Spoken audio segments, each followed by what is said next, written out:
আমার এক সহপাঠী ফেসবুকে আত্মহত্যার স্ট্যাটাস দিয়েছিল, আমি তখন গুরুত্ব দেইনি। পরে জানতে পারি সে সত্যি আত্মহত্যা করেছে। আমি মনে করি আমি যদি তখন কিছু করতাম হয়তো সে বাঁচত। এই অনুভূতি থেকে মুক্তি পেতে কি করা উচিত? আমি অনুশোচনায় ভুগছি। প্রিয় ভাই, আত্মহত্যা করা কবিরা গুনাহ, মহা অপরাধ।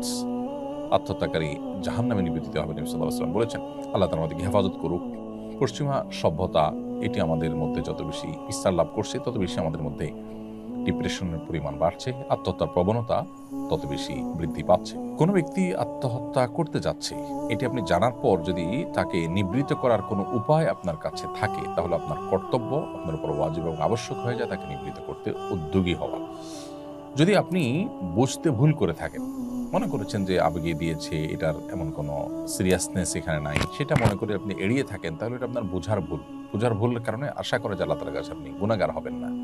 বিধায় এটা নিয়ে অহেতুক মর্মপীড়া আপনার ভোগার প্রয়োজন নেই। তবে হ্যাঁ, এটা ঠিক যে এখান থেকে শিক্ষা নিয়ে আপনি পরবর্তীতে এই জাতীয় ইস্যুগুলোকে আরেকটু গুরুত্বের সাথে দেখার চেষ্টা আপনাকে করতে হবে, এবং সেই সাথে আপনার এখানে যে উদ্যোগ নেওয়ার সুযোগ ছিল যেটা আপনি নেননি, সেটার কারণে আল্লাহর কাছে আপনি ইস্তেগফার করবেন, ক্ষমা প্রার্থনা করবেন, ভবিষ্যতের জন্য এরকম ভুল না হয় সেজন্য আল্লাহ তাআলার সাথে প্রতিশ্রুতিবদ্ধ হবে।